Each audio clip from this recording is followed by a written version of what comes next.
Itulah hermeneutika yang dimaksud. Nah, kita mengambil satu sampel dari doa Bapa kami. Bapa kami yang di surga, dikuduskanlah namamu, datanglah kerajaan. Sehingga kita akan berfokus pada menghadirkan kerajaan Allah di bumi. Dengan doa Bapa kami tadi, memang ini doa adalah doa Tuhan Yesus yang menyebut datanglah kerajaanmu, jadilah kehendakmu di bumi seperti di surga.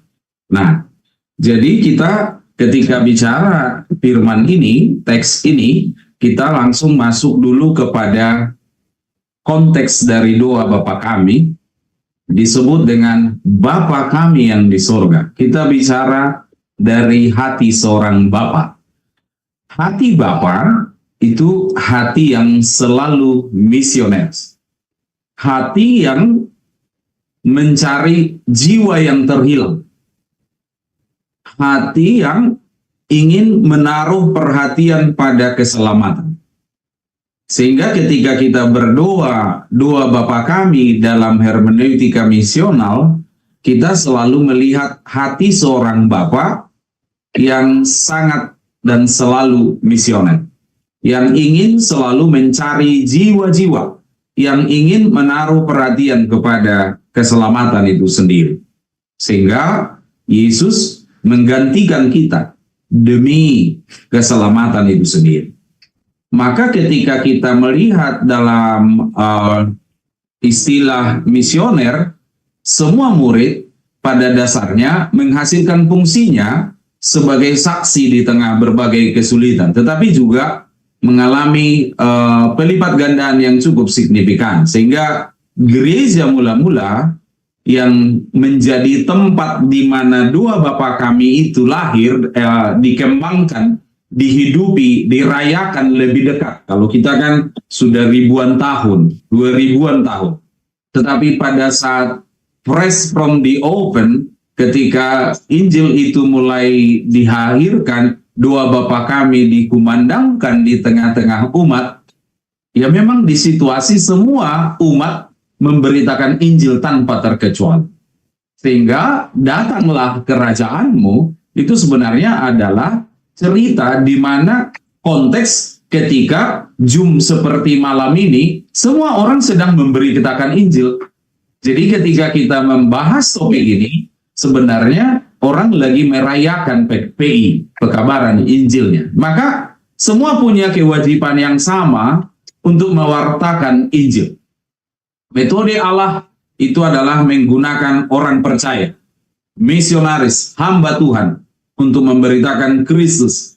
Sudah dilakukan berabad-abad, dan penginjilan itu semakin canggih. Salah satu yang kita lakukan malam ini melalui sharing, diskusi, belajar bersama dari Jemaat Urban Misional Zoom melalui Zoom. Nah, melalui konteks itulah sehingga kita bisa melihat apa masalah, apa yang terjadi. Jadi hermeneutika itu selalu beranjak dari apa masalah. Masalah yang terjadi pertama adalah sekitar 67% ketika doa Bapa kami itu, datanglah kerajaanmu, 67% dari belahan dunia ini belum tersentuh oleh kabar baik. Belum menerima dan merasakan, mendengar, mengalami kabar baik. Saya tidak bilang Kristen, karena mengkristenkan dengan memberitakan Injil itu banyak, panjang masih diskusi kita di sini. Tetapi 67% belum menerima kabar baik. Kalau kita lihat datanglah kerajaanmu, kalau disebut kerajaan itu adalah wilayah, 67% belum termasuk dalam wilayah yang didoakan Yesus ketika mengajarkan kita doa Bapa kami. Dan apa yang terjadi? Kekristenan seperti berjalan di tempat. Ketika di tahun 1970 misalnya, kekristenan global itu 33,2%, Di 2020 hanya menjadi 33,3%. Dan di Indonesia, ya memang yang terjadi migrasi jemaat. 42,3% itu cenderung disebut pertumbuhan biologisnya, bukan persebaran ya. Sehingga dari situ pertumbuhan hasil penginjilan sebenarnya hanya 2,1%. Jadi migrasi jemaat itu 42, pertumbuhan biologis maksud saya tadi 28, tetapi kalau yang namanya produk penginjilan itu hanya 2,1. Nah, dan ketika kita lihat di Asia, katakanlah di sekitar kita, kekristenan itu juga tidak banyak berubah dari tahun 70 ke tahun 2020. Hanya bertumbuh sekitar 2% dalam kurun waktu 50 tahun. Jadi kebayang Bapak Ibu, kalau secara hermeneutika kita sadar bersama, diskusi malam ini, serius kita malam ini, karena memang secara kuantitatif kita tidak banyak bergerak. Sehingga yang namanya memberitakan Injil ke ujung bumi dan ke seluruh dunia, segala makhluk, itu sebenarnya tidak terlalu signifikan terjadi. Masalah kedua, ini kita dapat dari survei-survei yang berkembang di Indonesia, salah satu bilangan research di 2018, menurut catatan mereka, gereja kurang berhasil sebenarnya menunaikan tugas amanat agung itu.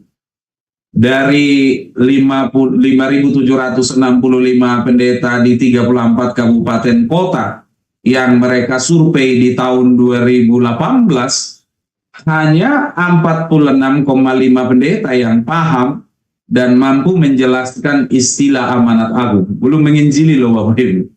Menjelaskan istilah amanat agung. Bahkan ada 4,5% pernah dengar tapi sebenarnya nggak paham. Nah, itu fakta-fakta yang ditemukan oleh penelitian-penelitian yang ada. Dan anak-anak muda kita, anak-anak muda kita yang berumur 15 sampai 25 tahun di RC, di Bilangan Research Center itu menunjukkan yang benar-benar katakanlah dia serius, sungguh-sungguh berdoa, lebih 1 sampai ini saya ulang dulu ya biar nampak buat kita semua, ini 1 atau lebih 5 sampai 5 atau lebih seminggu itu 41,8%. Yang 3-4 kali seminggu berdoa itu selain 2 makan ya Bapak Ibu, 2 makan, 2 tidur, 2 bangun, itu 12,2. Bahkan yang hampir 17%, hampir 20% itu kadang-kadang. Jadi kebayang sintua kita 5 tahun ke depan itu 60% bukan pendoa Bapak Ibu. Nah, kira-kira begitu. Tidak si partangi yang situata molusiano dodatana. Itulah contoh-contoh yang bisa kita lihat. Sehingga sebenarnya ketika kita lihat amanat agung dan gereja misioner yang dimaksud itu adalah urban misi itu ya otoritas Yesus memiliki otoritas atas dunia bersumber dari Dia, sehingga tidak ada wilayah, bangsa, dan atau budaya yang semestinya di luar otoritasnya. Secara mandat, jadi secara otoritas, semua dunia adalah milik Allah. Dan secara mandat, Yesus memberikan amanat, perintah kepada murid-muridnya. Sehingga di Matius 28 ayat 19-20 itu terdiri dari 4 kata kerja present. Pergi, jadikan, baptislah mereka, ajarlah mereka, begitu. Jadi, dan secara janji, dia disertai, ada garansi. Semua disertai dengan janji. Yesus tidak akan meninggalkan, aku akan menyertai engkau sampai akhir zaman, gitu. Jadi selalu dia memihak, selalu dia memohon.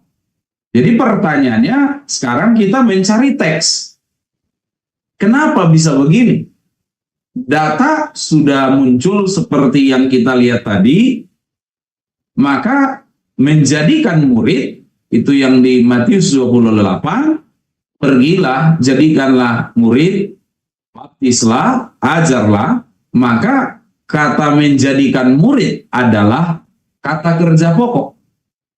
Sementara pergi, jadikanlah murid, sehingga melalui pergi, baptisan dan pengajaran mereka dijadikan murid. Maka sifat seharusnya adalah aktif dan dinamis. Jadi pergi dan menjadikan murid. Nah, sehingga menjadikan murid dengan kata ajarlah, itu pengajaran yang sehat, pengajaran yang berkesinambungan. Apa tujuannya? Sama seperti kita malam ini.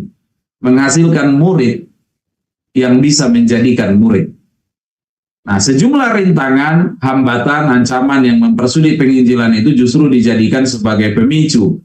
Namun bukan untuk memenangkan kompetisi, tapi ya tugas kita, hati Bapa, missio Dei yang disebutkan tadi. Bahwa ketika kita berdoa, Bapa kami yang di sorga, dikuduskanlah namamu, datanglah kerajaanmu, panggilan pertama kita adalah menghadirkan kerajaan Allah.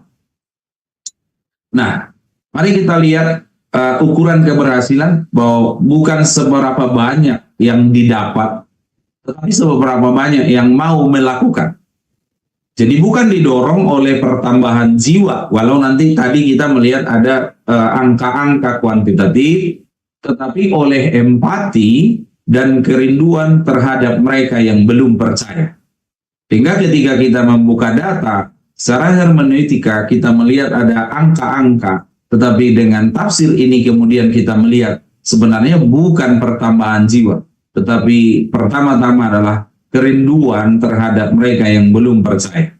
Lukas 10 ayat 2, katanya kepada mereka, tuaian memang banyak, tetapi pekerja sedikit. Karena itu mintalah kepada Tuhan yang empunya tuaian, supaya ia mengirimkan pekerja-pekerja untuk tuaian itu. Jadi fokus pada pekerja, bukan pada tuaian sebenarnya. Jadi sejarah di gereja, khususnya misalnya HKBP, kenapa ada Sintua, ada guru huria, ada diakones, ada Bibel Pro? Sebenarnya kalau tahbisan itu kan cuma satu, pendeta. Tapi diambillah sebagian dari situ, diserahkanlah untuk pekerjaan, katakanlah diakonia sosial, kepedulian, perhatian, merawat orang lemah, orang sakit, dikhususkan kepada pekerja yang bernama panabi, yang namanya diakones. Untuk yang namanya menggembalakan jiwa-jiwa jemaat, diserahkanlah ke Sintua. Untuk yang namanya melakukan penginjilan dan sekaligus pelayanan anak dan perempuan, diserahkan ke Bibel Pro. Itu, dan satu lagi untuk yang namanya pendidikan, juga administrasi, juga musik gerejawi, itu diserahkan kepada rekan-rekan dari guru huria. Sehingga fokus pada pekerja. Diciptakanlah ragam pekerja, karena memang tuaian itu banyak. Sebenarnya dari ruang itu kita sangat misioner. Kita sudah berusaha misioner lebih awal di sejarah perjalanan gereja kita. Sehingga timbullah suatu ketika ada tahun di mana Marturia HKBP menyebut Boan Sadanari to Jesus. Tetapi di sini kita menemukan hasil diskusi kita dengan teks, itu sebenarnya bukan Boan Sadanari to Jesus, tapi lebih bagus Boan Jesus to Sadanari. Artinya menghadirkan Kristus di jiwa-jiwa, di setiap orang. Contoh, Yesus dan perempuan Samaria. Siapa yang mendatangi siapa? Yesus yang mendatangi perempuan itu. Yesus yang bersengaja datang ke situ. Dia menghindari arogansi, menghindari penghakiman. Datang dengan pendekatan yang sangat praksis kan, soal timba dan air. Ya kalau Bapak Ibu besar dan lahir di kampung, ya namanya sumur, sore kayak malam-malam gini udah rame lah itu. Udah kebutuhan sekali lah itu. Karena dengan kondisi tidak ada katakanlah PAM gitu ya, PDAM di zaman itu ya orang urusannya kebutuhan sehari-hari ke sumur, mual, timba dan air. Dia datang dari hal-hal yang paling sederhana. Disitulah kehadiran kerajaan Allah dinyatakan. Nah, sekarang kita masuk ke Matius 6 ayat 10, yaitu datanglah kerajaan. Kita mencoba melihat secara hermeneutika apa yang bisa kita lihat dari pendekatan misional di sini. Kita sudah panjang bicara soal bagaimana misi di belahan dunia, global dan lokal.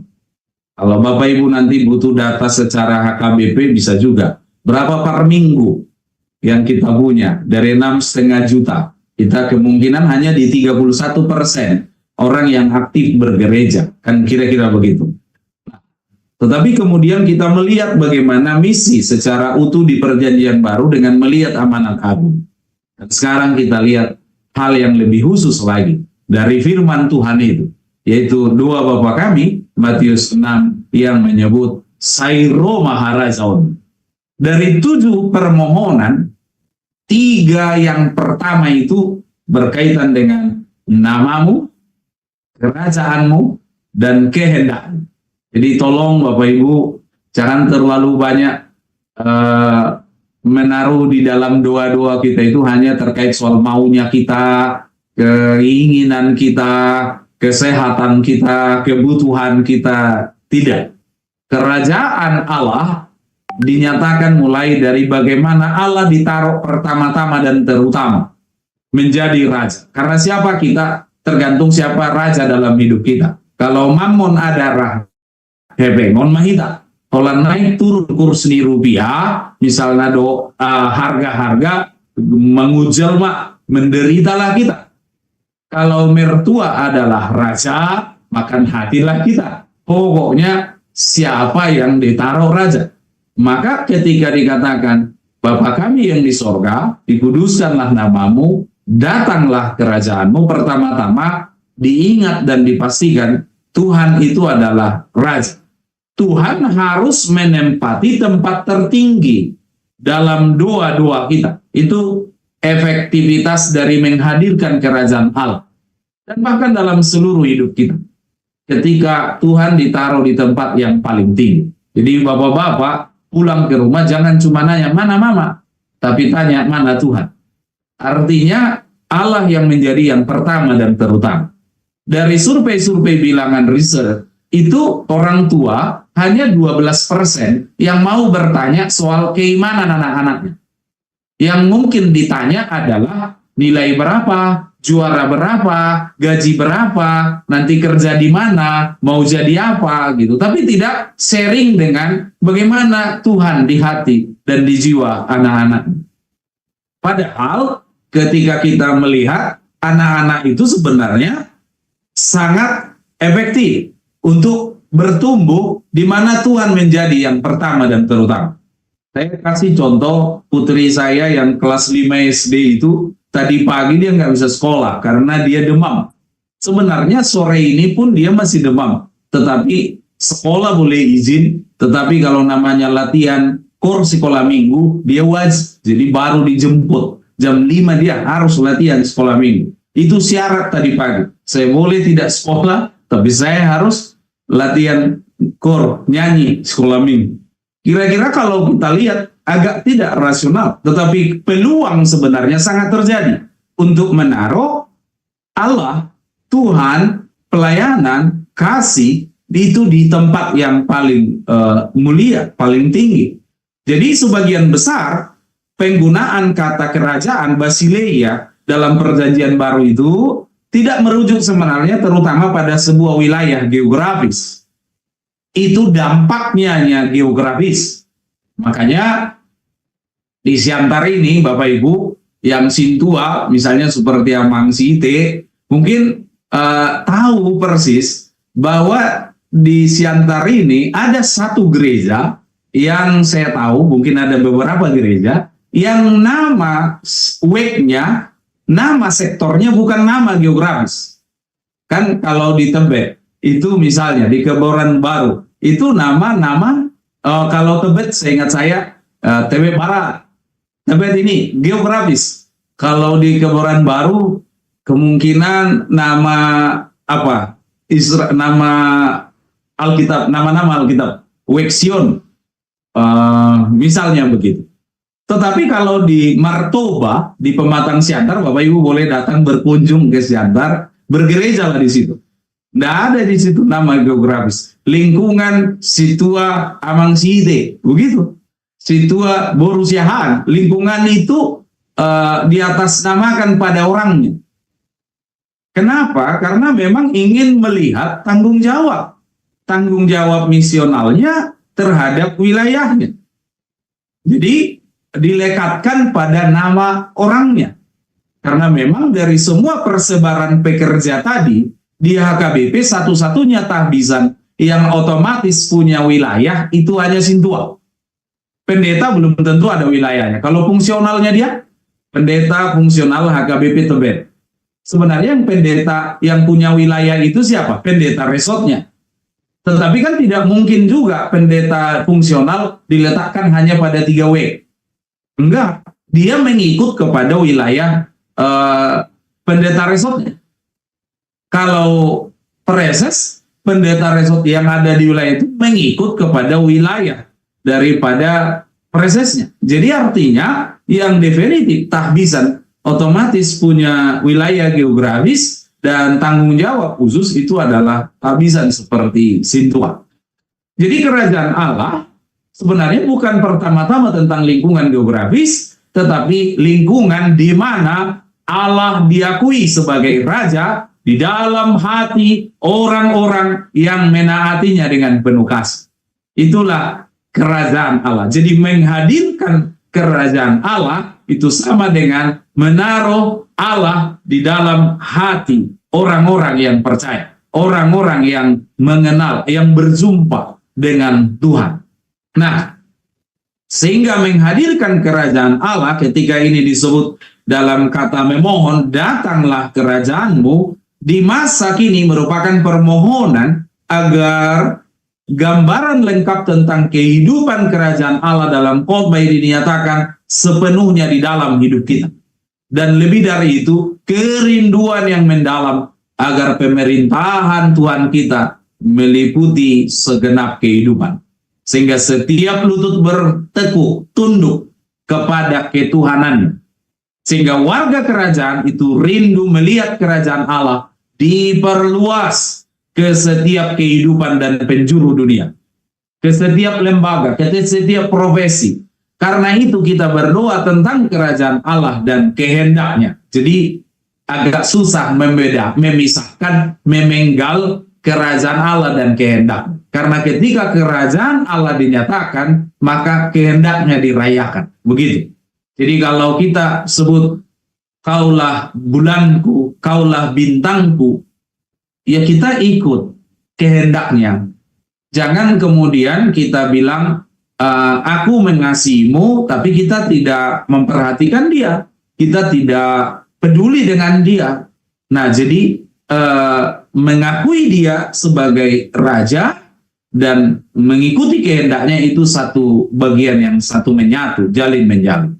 Sehingga menghadirkan kerajaan Allah, artinya dengan kerajaannya yang kita masukkan pertama-tama adalah kerajaan kasih karunia yang didirikan dan dipelihara Allah di dalam hati semua anggota Kristus yang hidup melalui roh dan firman. Namun yang terutama kita maksud adalah kerajaan kemuliaan yang suatu hari nanti akan didirikan ketika Yesus datang kedua kalinya. Dan mereka semua yang besar dan kecil akan mengenal aku, katanya. Itu sebenarnya puncak dari kehadiran kerajaan Allah dengan kedatangan Kristus kembali. Nah, sedikit lagi. Bapak dan Ibu, maka kalau kita simpulkan dari hasil hermeneutika misional kita pada teks Matius 6 ayat 10 ini, pertama kita berdoa untuk tegaknya kerajaan Allah yang terakhir dan yang hakiki, yaitu kedatangan Kristus kembali. Kita berdoa untuk hari di mana seluruh ciptaan akan dengan bebas memanggilnya Bapa terkasih, Abba, Papa, ya, bukan Bapak, Papa. Kalau Bapak itu semua orang yang lebih tua dari kita bisa kita panggil Bapak. Misalnya Bapak Nainggolan, itu Bapak. Karena dia laki-laki dan lebih tua dari kita. Tetapi Abba lebih dekat ke terjemahan Papa. Siapa yang dipanggil Papa? Ya suami oleh istrinya. Papa di mana? Gitu. Kalau istri nanya suami orang, Papa di mana? Itu berpotensi melanggar. Nah, jadi ayah kepada orang tuanya, Papa, Abba. Ada nada kemenangan yang hampir seperti perang saat datanglah kerajaanmu, datanglah ya Tuhan. Yang kedua, kita berdoa, datanglah kerajaanmu agar kita dapat diubahkan sesuai dengan kehendaknya di dunia ini. Jadi menghadirkan kerajaan Allah itu sama dengan memberi hati kita diubah. Saat kita berdoa, kita menyerahkan diri kita kepada kasih karunia Allah agar dia dapat melakukan apapun yang dia kehendaki dalam hidup kita. Sehingga kata datanglah kerajaan Allah, ketika menghadirkan kerajaan Allah, kita mengikuti kehendak. Jadi di manakah kerajaan Allah dirayakan? Ketika kita semua mengikuti kehendak Tuhan. Datanglah kerajaanmu dalam hidupmu. Pakailah aku untuk kerajaanmu. Yang terakhir, yang ketiga. Datanglah kerajaanmu, ini adalah doa agar pemerintahan Allah datang kepada orang lain melalui kita.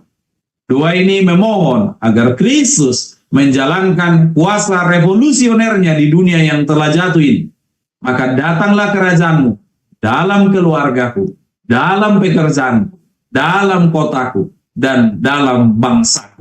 Artinya melalui kita menjadi tanda-tanda kehadiran Allah. Kita meluaskan kehadiran Allah. Melalui apa? Saya suka bilang itu mulai dari cara kita belanja pun. Belanja ibu-ibu di pasar. Berapa satu, Bu? 3-10 ribu. Datangkan kerajaan Tuhan. Katakan satu lah ya, 10 ribu. Jangan malah ditekan kembali. 8 ya, gitu.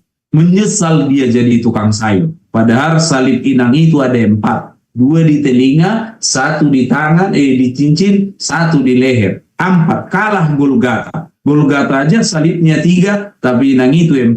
Tapi giliran bertemu dengan pedagang sayur, sama dengan kita ketemu dengan orang di parkiran, kadang kita tidak mencerminkan kerajaan Allah. Dan tanda harazaon di debata, harazaon ni holit donatarida. Kalau di mall bayar parkir 12.000, happy-nya kita, nggak ada masalah. Tapi giliran di sekitar gereja kita bayar 2.000, udah kayak kurang seneng kita. Apa sebenarnya yang kita maksud di situ adalah melalui kita, perbuatan kita, kasih kita, perhatian kita. Disitulah kerajaan Allah sedang diperluas. Itulah jemaat misioner. Sehingga kalau kita lihat ciri-ciri melalui teks ini, melalui Matius 6 ayat 10 ini, melalui amanat agung ini, melalui misional hermeneutik misional ini, apa yang diharapkan? Semakin banyak orang yang mau menyaksikan Kristus. Itulah efek langsung. Semakin banyak orang yang rindu memberitakan Injil. Dan semakin tinggi rasa empati pada orang yang belum percaya. Nah, itu yang kita awalkan dulu di dalam penjelasan singkat ini. Tentu kita akan berdiskusi lebih banyak, lebih sering, lebih intens dengan atau melalui pertanyaan Bapak Ibu. Silakan. Ya, terima kasih Amang Pendeta Sukanto. Bagaimana kita tadi belajar dari kondisi sekarang, kemudian melihat bercermin kepada Alkitab, dan kemudian belajar lagi bagaimana apa yang bisa kita lakukan saat ini. Yang menarik tadi ada satu poin menurut saya ya teman-teman, bahwa pemahaman misioner yang hermeneutik itu pemahaman kita tentang misi Allah harus tetap kita perhatikan sesuai dengan keadaan kita sekarang dengan konteks budaya, sehingga apapun yang kita lakukan itu bisa menghadirkan kenyataan kehadiran nyata Tuhan, sehingga bisa membawa juga efek pemulihan. Kepekaan sosial tadi dikatakan di poin ketiga di dalam kesimpulan, itu menjadi ciri-ciri kita, sehingga kita ketika akan bergerak dalam konteks membangun masyarakat kota yang punya visi misi, ini menjadi hal yang penting. Tapi sambil menunggu teman-teman bertanya, Amang Pendeta, menarik sekali tadi apa yang Amang coba ajak kami supaya tidak terjebak kepada 3B. Kita melihat Amang Pendeta tidak hanya di HKBP saja di kampung, juga di HKBP Tebet. 3B itu juga menjadi catatan penting bahwa kita sering mengejar box, building, dan body. Sementara kalau Amang katakan tadi menghadirkan kerajaan itu kan tidak cuma jumlah gitu Amang. Tidak hanya jumlah tapi kualitas orang yang bisa menginjili gitu. Nah, kira-kira kalau menurut Amang Pendeta, ketika kami yang adalah jemaat perkotaan, yang hidup kami, pekerjaan kami harusnya bisa menggambarkan penginjilan, kan pernah dikatakan itu Amang, hidupmu adalah Injilmu gitu kan. Nah, kira-kira Amang Pendeta adakah kiat-kiat supaya kami bisa tidak terjebak kepada 3B itu, body. Jadi kalau nggak bisa bawa 3 orang atau 1 orang nggak pas nih gitu kan. Sementara penjelasan Amang tadi bukan bawa 1 orang, tapi bawalah Kristus kepada 1 orang kan begitu. Nah, ini kan ada shifting paradigma di kepala kami bahwa ketika kita akan menjadi jemaat urban yang punya misi, maka yang kita kejar adalah salah satu kualitas. Kira-kira ini kalau di konteks kebatakan kita yang sering ngejar 3B itu bagaimana menurut Amang Pendeta? Baik, terima kasih Amang Sihite dan Bapak Ibu sekalian. Memang ketika kita bicara konteks perkotaan, dan apalagi sebenarnya urgensi mengenai membedakan apakah desa, transisi, atau kota, itu lebih kepada cara kita melihat. Intinya semua adalah tempat di mana Tuhan mesti hadir melalui karya-karya misional kita. Tetapi kita fokus di masyarakat urban. Yang pertama memang banyak tipe atau katakanlah bentuk-bentuk khas itu beragam di daerah perkotaan. Pertama, kita melihat salah satu yang sangat unik ya, yang sangat asli di perkotaan itu adalah soal bagaimana kesibukan, bagaimana stres dalam mengelola, menghadapi pekerjaan, kemacetan, dan lain-lain sebagainya. Maka yang paling mungkin kita lakukan adalah, atau yang kita diskusikan pertama-tama adalah fleksibilitas. Bahwa sama pola, satu pola dipakai itu tentu tidak bisa. Kita harus memang secara misi harus siap adaptif terhadap perubahan paradigma, situasi, konteks, kedalaman, kesibukan, waktu, itu akan banyak hal yang harus kita ukur. Sehingga ketika kita bicara penginjilan, kita tidak bisa menyamaratakan. Maka apa yang paling mungkin dilakukan secara misional adalah satu hal yang mungkin paling efektif menurut saya adalah relevan. bagaimana Kristus dengan segala karya misionalnya yang disalurkan, dihadirkan melalui para jemaat-jemaat misioner itu relevan kepada dunia, relevan kepada sekeliling kita. Menjadi relevan itu saya pikir itu lebih tinggi nilainya ketimbang durasi yang panjang atau intensitas yang penuh. Karena kalau kita lihat orang yang dengan tingkat stres yang tinggi, pekerjaan, kesibukan, kalau di kampung emang nggak stres-stres juga, tetapi nuansanya berbeda. Artinya saya mangan bodoh, melodi kita dang, target capaian belum lagi dikejar-kejar oleh pimpinan bahwa tanggal sekian ini tercapai dan sebagainya. Dengan masyarakat petani itu berbeda. Maka daya mampu, daya serap dari orang-orang di sekeliling kita itu mungkin terbatas. Sehingga apa yang bisa kita lakukan? Yang pertama yang saya bilang tadi adalah gereja menjadi relevan terhadap kebutuhan. Bukan soal volume, soal jumlah, dan yang lainnya, tetapi soal relevansi. Kita ambil contoh ketika kita belajar dengan Gen Z, generasi Z yang sekarang, kalau hitung-hitungannya beberapa lembaga penelitian, misalnya salah satu Barna Institute dari luar negeri ya, mereka menemukan bahwa generasi Z itu bukan lagi Kristen. Mereka adalah generasi pasca kekristenan yang pertama. Karena mereka bukan lagi menikmati persekutuan dengan Kristus, tetapi mereka cenderung menjadi penonton. Asik lanjutkan, nggak asik tinggalkan. Jadi dia berada di luar dari interaksi, luar dari hubungan itu. Sehingga bagaimana kita menciptakan hubungan yang kreatif, yang relevan, saya pikir itu menjadi sangat dibutuhkan, sangat urgent bagi konteks kita sebagai jemaat perkotaan. Nah, disitulah Kristus dihadirkan. Born Jesus to Sadanari, artinya kita menghadirkan Kristus melalui perbuatan, tindakan, gerakan-gerakan yang relevan tadi, yang menjadi sesuai dengan kebutuhan mereka. Gen Z, kita ambil misalnya generasi Z itu, yang namanya iman itu bukan kesaksian, bukan pengakuan, itu bukan confession. Bagi mereka itu adalah private. Sama seperti pasangan suami istri, yaitu wilayah private. Jadi orang nggak perlu urus. Agak ya terserah saya mau percaya mau tidak gitu. Sama dengan orang tua sekarang.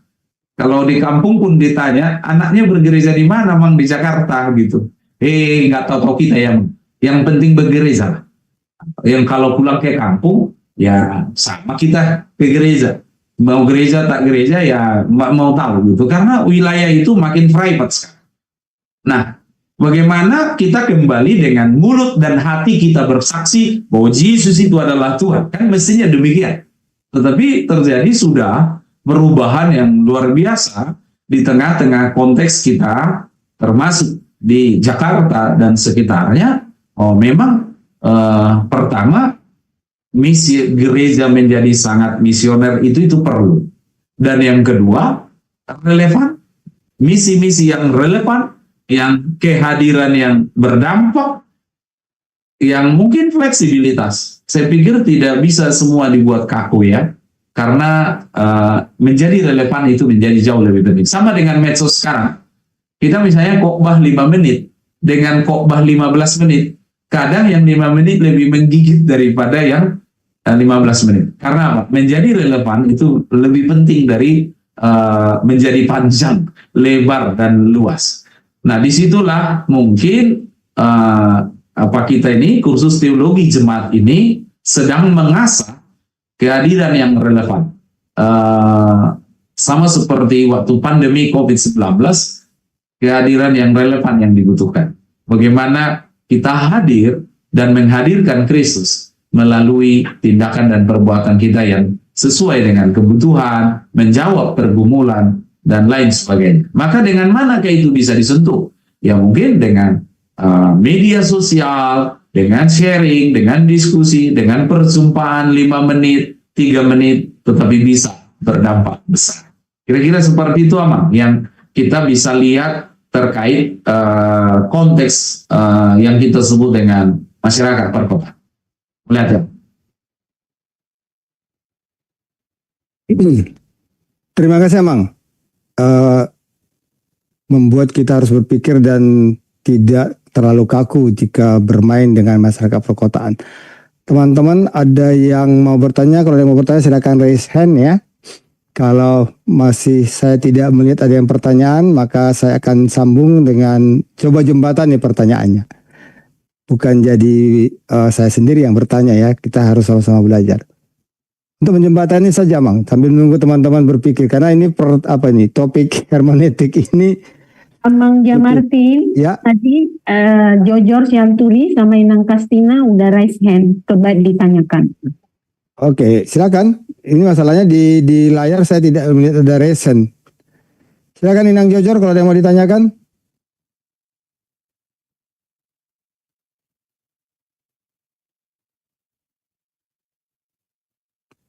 Resen bisa pakai react ya di dalam Zoom itu ada, tinggal bikin tanda reaktif sehingga kita bisa melihat siapa ya.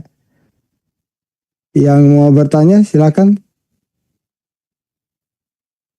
Baik, kalau nggak ada saya coba jembatani satu pertanyaan lagi. Amang, Gen Z tadi menarik Amang. Kalau kita bicara tentang Gen Z ini kan adalah apa ya? Kadang-kadang kita itu merasa tertinggal Amang dengan mereka. Mereka bukan cuman bisa double tasking tapi multitasking yang sampai 4-3 bisa dijalankan bersama-sama. Yang mungkin karena memang gizi yang kita berikan membuat mereka menjadi sangat kreatif. Yang menarik Amang dari Gen Z ini adalah kalau mereka memandang bahwa iman itu adalah ranah personal mereka. Sementara kita ketika mencoba bersikap kreatif terhadap pelayanan mereka, kan kita harusnya tahu dong Amang apa namanya persepsi dan keinginan mereka. Tapi pada sisi yang lain, ketika kita mencoba kreatif Amang, maka ada hal-hal tertentu yang menyangkut liturgi dan dogma. Ini kan kadang-kadang di HKBP sangat ketat dijaga. Nah ini fleksibilitas dan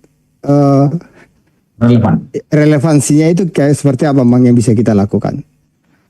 Oke. Baik Amang Inang. Jadi ketika kita bicara mengenai misi kepada menghadirkan kerajaan Allah bagi generasi Z, Gen Z, saya coba sedikit potong-potong dari bahan ini. Jadi yang pertama perlu kita lihat generasi pertama abad 21 ini memang lebih produktif dari generasi yang lain. Sehingga kalau boleh kita bilang ini generasi bumi terbaru yang tidak pernah bisa hidup tanpa internet ya. Dan orang ini lumayan sensitif dan tidak suka resiko. Mereka ini hidup di dunia yang sangat terbuka. Kalau kita biasanya ngomong dulu di telepon satu ke satu orang, kalau mereka ini halo guys gitu, dia satu orang bicara kepada ribuan orang. Dan disebut mereka ini adalah generasi pertama pasca kekristenan. Dan sudah waktunya kita bicara banyak mengenai generasi Z yang biasa disebut dengan homelanders, generasi yang lahir setelah generasi milenial. Dan mereka ini lumayan lebih produktif. Makanya Amang bilang tadi 4-5 apapun dia bisa multitasking orang-orang ini. Sehingga ketika dunia sedang berada di ujung jari mereka, komunikasi dengan orang lain secara global itu begitu tersedia, mereka ini bertumbuh lebih cepat dari generasi sebelumnya. Jadi jika generasi X dan Y bermain di taman dengan musik dan permainan, generasi ini bisa mendapatkannya dari ponsel orang tuanya. Kira-kira begitu. Nah, kita perlu antisipatif terhadap keberadaan mereka. Generasi pasca kekristenan itulah penelitian yang paling banyak menyimpulkan tentang Gen Z. Karena mereka itu Kristen tapi tidak Kristen. Sehingga 20% mereka itu, hanya 20% mereka itu yang senang atau masuk di dalam keterlibatan. Mereka ini Kristen yang tidak rutin. Karena segala apa bisa masuk kepada dia. Ya, mereka mungkin 46% adalah Kristen kebiasaan.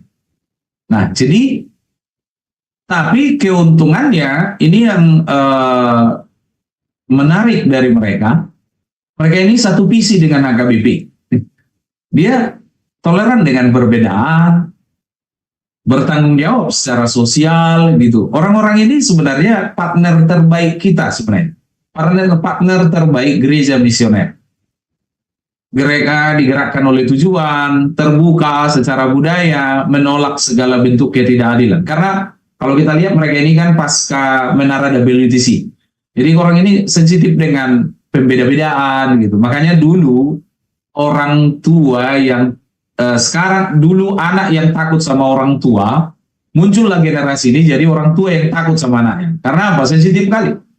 Mereka tidak nyaman dengan perbeda-bedaan dan lain-lainnya. Jadi jangan dibeda-bedakan. Ini salah satu pantangan bagi mereka. Jadi mereka ini mengenali identitas dari apa yang mereka rasakan. Jadi kalau kita marpestagotilon gitu, kasih mereka apa yang mereka bisa rasakan. Dan jadikan mereka menjadi penonton, kira-kira begitu. Karena apa yang mereka hidupi, apa yang mereka tangkap, apa yang mereka imani adalah apa yang mereka rasakan. Jadi pertama mereka itu butuh alasan. Mengapa saya HKBP? Mengapa saya Kristen? Mengapa saya memuji Tuhan? Dia butuh alasan yang jelas. Jadi yang kedua, dia membutuhkan hubungan yang asli. Jadi bukan sekedar tontonan. Dan sebenarnya HKBP di Poda Tohonan nomor 4, ketika dia bicara anak sekolah minggu, sebenarnya ini aslinya. Didok, disi, radot mamu pature-ture hon akadadana, maniru pambainan di Tuhan Yesus. Jadi sedini mungkin kita itu di Poda Tohonan nomor 4. Jadi sebenarnya teologi pertama-tama kita tentang sekolah minggu adalah yang dituangkan dalam agenda gereja adalah sedini mungkin menciptakan hubungan yang asli antara anak itu dengan Yesus. Itu asli. Nah, jadi kalau itu di Gen Z sebenarnya ketemu. Masuk kali itu Poda nomor 4. Dia membutuhkan alasan, dia membutuhkan hubungan yang asli. Jadi dia tidak hanya HKBP, tapi dia nggak tahu apa itu HKBP, terus gimana dia di kekristenan. Ya dia adalah misionaris, dia pelayan, dia menjadi subjek, dia bukan objek. Ya, kira-kira di ruang-ruang seperti itu sebenarnya kita bisa bisa bertemu banyak dengan berbarengan misi kita dengan Gen Z. Dan yang paling disayangkan adalah generasi ini kadang sampai melukai diri supaya diterima. Itu banyak riset ke situ. Tetapi membutuhkan banyak pengakuan. Itu membuat mereka lebih berdampak. Jadi memberikan mereka trust, memberikan mereka kepercayaan, dipercaya menjadi pelayan, dipercaya menjadi tugaskan, diberi tanggung jawab dan lain-lainnya. Sebenarnya dia sangat memungkinkan untuk didalami. Dan 75% sebenarnya mereka ini tertarik dengan hal-hal spiritualitas.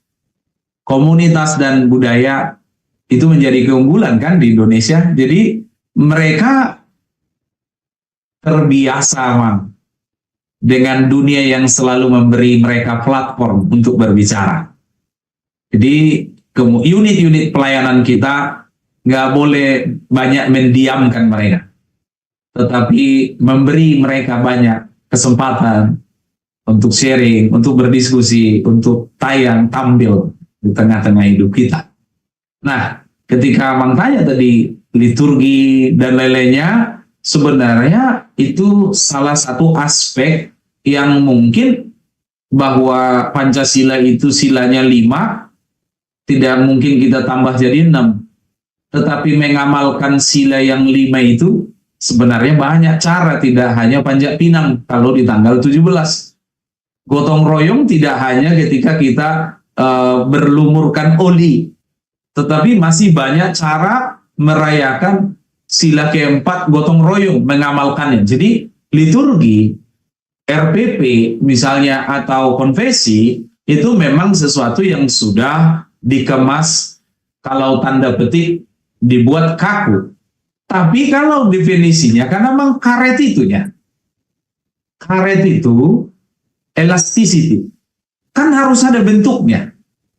Tetapi ketika COVID terjadi, sejauh apapun kematian itu menarik gereja, bahasa kami di Siantar, sediadau di tangging hamatiani kuria, tapi dia tetap hadir, tetap utuh. Jadi dia memang, gereja tetap harus punya jati diri, identitas, ajaran iman, tetapi soal bagaimana dia merefleksikannya, bagaimana, bahkan bukan hanya merefleksikan, memproleksikan ke depan. Kalau refleksikan sesuatu yang menanggapi sesuatu yang sudah terjadi. Proleksi itu berarti kita mengantisipasi bagaimana sesuatu di depan akan terjadi. Sama seperti kemungkinan ketika senior-senior kita, pendeta-pendeta kita dulu berjuang mendirikan gereja-gereja di Batam, ketika pusat industri bergerak ke Batam, lalu apa yang dilakukan oleh pendeta atau tim misi pada waktu itu adalah proleksi. Jadi mereka menyiapkan sebanyak-banyaknya gereja, dan ya puji Tuhan, satu distrik sekarang. Sehingga pergumulan masyarakat urban, masyarakat kota, di kota industri misalnya seperti Batam, itu bisa, mohon maaf karena ini untuk umum ya, tetapi izin saya sebut, ya sekian distrik kita itu ya HKBP banget gitu, Kristen banget. Banyak karya misional Kristus terdistribusikan, kehadiran kerajaan Allah kemudian diterjemahkan nampak melalui proleksi. Jadi dia tidak hanya refleksi, proleksi ke depan, antisipatif, tetapi jati diri, yang namanya liturgi, yang namanya konfesi, yang namanya RPP dan lain-lainnya, itu memang tidak mudah untuk tiba-tiba berubah-ubah. Karena bukan cuma HKBP sih emang. Kalau kita lihat sejarah gereja dari zaman ke zaman, perubahan sakramental itu bisa butuh waktu ratusan tahun. Nggak bisa ujuk-ujuk tiba-tiba ganti gitu. Itu akan itu dua hal yang berbeda. Misalnya dasar negara kita rubah-rubah, tahun depan tambahkan silanya 7 gitu. Tetapi pastinya cara kita cara kita mengindonesia itu akan sangat terbuka dengan berbagai upaya. Kira-kira begitu Amang yang saya bisa sharingkan mengenai Gen Z di tengah-tengah atau menjadi subjek misi di tengah-tengah masyarakat kota. Terima kasih. Terima kasih Bang Pendeta.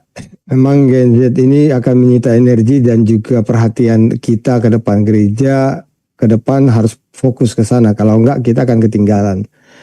Baik, Amang Inang, tadi ada catatan ke saya bahwa Inang Jojor dan Inang Kastina mau bertanya, silakan dibuka. Lain legonya banyak banget. Iya. Silakan Inang Kastina, Inang Jojor, kalau memang mau bertanya silakan di unmute. Atau Amang Inang yang ada yang lain yang mau bertanya, ini kita di kelas online belajar, mencari waktu Amang Sukanto itu tidak mudah. Ngurusin sekian ratus mahasiswa teologi ya. Apakah Inang Jojor ada yang mau ditanyakan? Kalau tadi dikatakan Amang Sukanto, perhatian kita kepada generasi Gen Z yang sekarang ada di kelas remaja, di kelompok remaja, ada di kelompok Naposo. Kebetulan di sini juga Amang yang hadir, saya lihat ada para pembina remaja di HKBP Tebet. Mungkin kalau ada yang mau ditanyakan, karena di jemaat perkotaan ini ya itu Gen Z itu menjadi hal penting yang harus kita perhatikan. Silakan Inang Kastina, Inang Jojor, Inang Rasida, Raima atau Helga.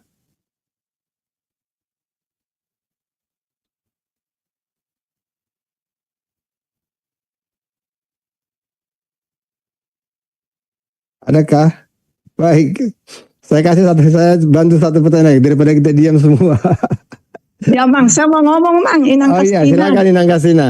Ya Mang, ini Mang, apakah sesuatu itu seperti Amang bilang, hadirlah kerajaanmu di dunia. Perjuangan apa yang harus kita lakukan supaya kita mampu menghadirkan kerajaan Allah itu di tengah keluarga, di sekitar kita? Bagaimana Amang caranya Amang? Cukupkah hanya doa?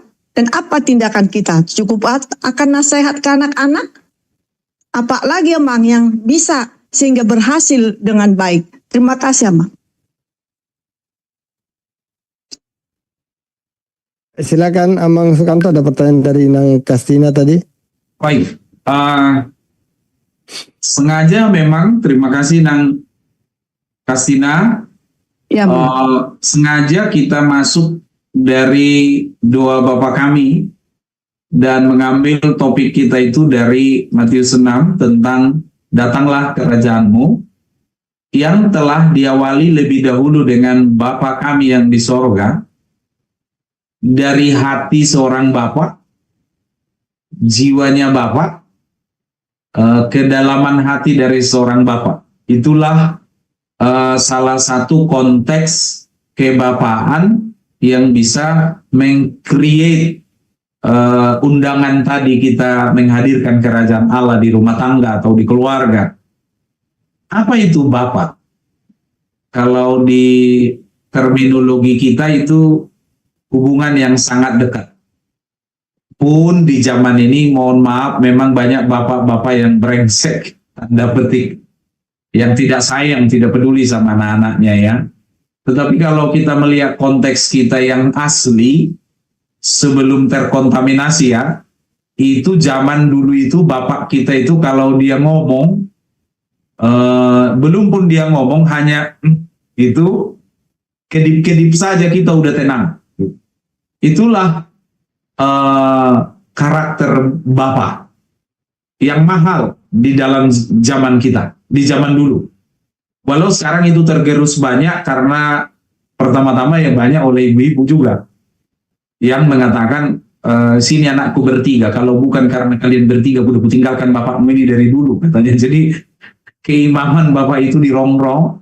Tetapi hubungan yang paling asli sama seperti kita dengan Allah, kita menyapanya dengan Bapa. Itu sebenarnya Bapa yang kita kenal dalam hidup kita sehari-hari. Hubungan yang dekat, hubungan yang baik. Karena tidak ada seorang Bapa yang ketika anaknya sungguh-sungguh baik dan bekerja, lalu dia tidak kasih makan Bapak anaknya. Itu perumpamaan yang dikasih oleh Yesus, sedangkan orang Bapa yang jahat aja, dia tidak akan kasih ular ketika anaknya minta ikan. Walau kalau di Siantar itu mungkin perlu tafsir lagi, karena di sini ular dimakan. Ada banyak rumah makan di sini makan ular.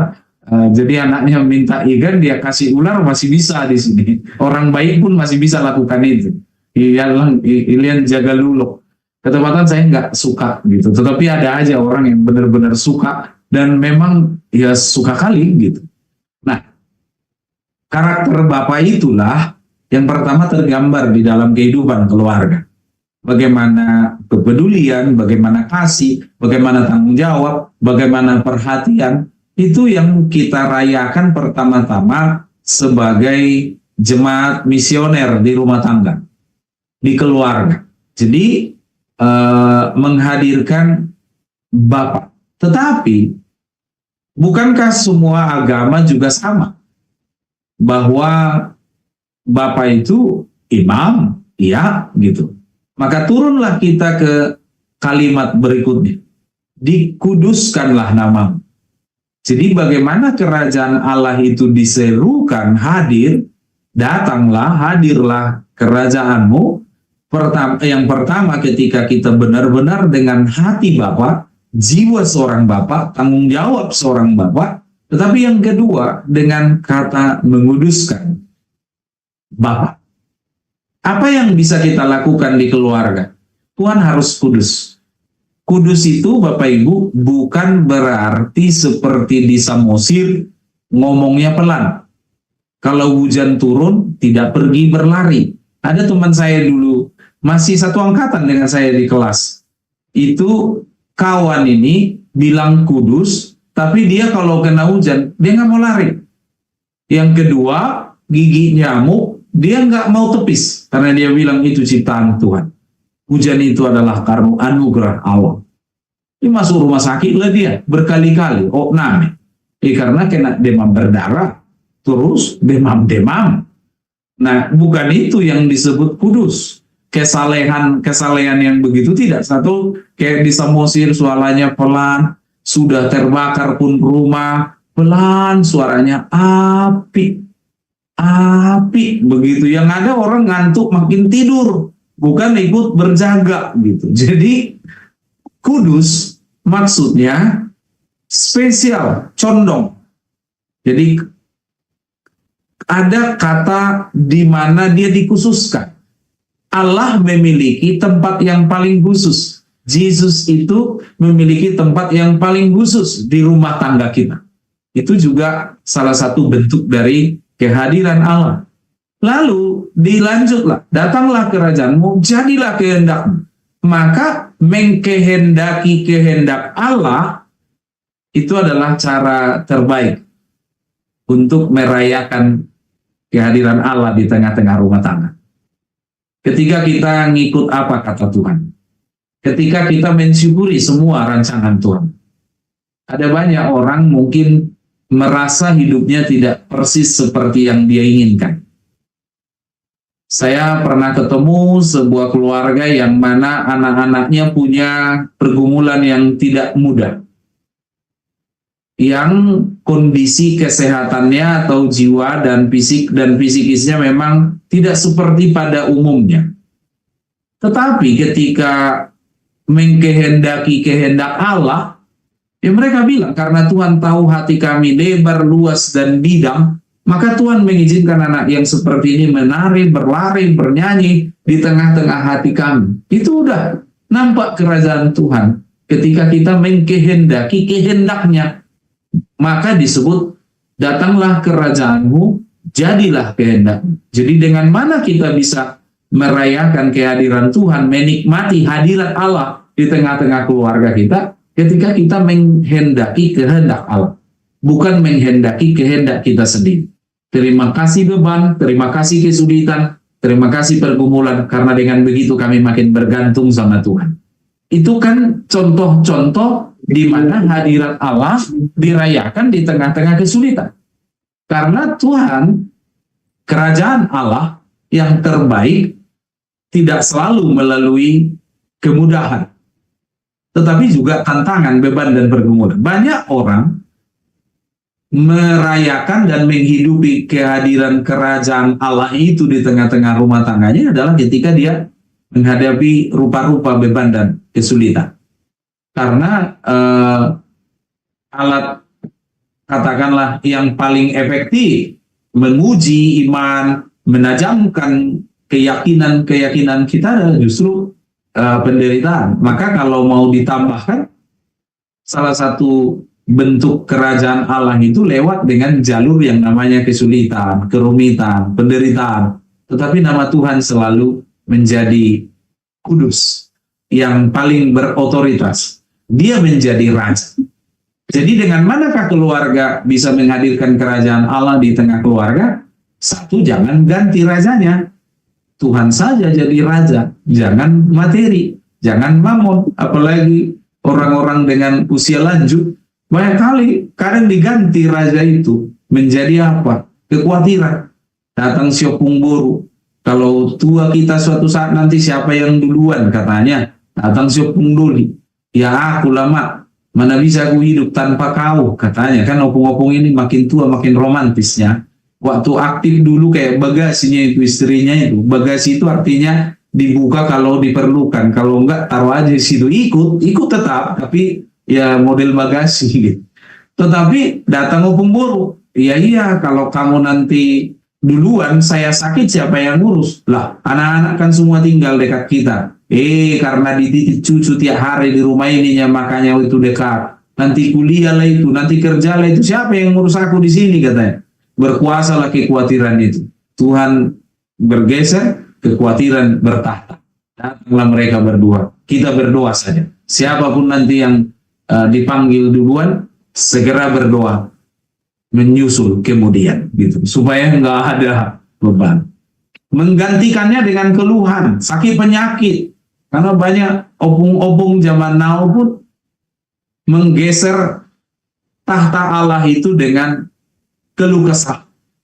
Ketemu Januari gimana opung, gitu-gitulah katanya. Februari gimana opung, ngeri dah bah katanya. Bulan 3 ketemu gimana opung, gawat dah bah katanya. Sampai Desember ketemu gimana opung, parmaut dah bah gitu. Karena yang udah bertahta itu apa?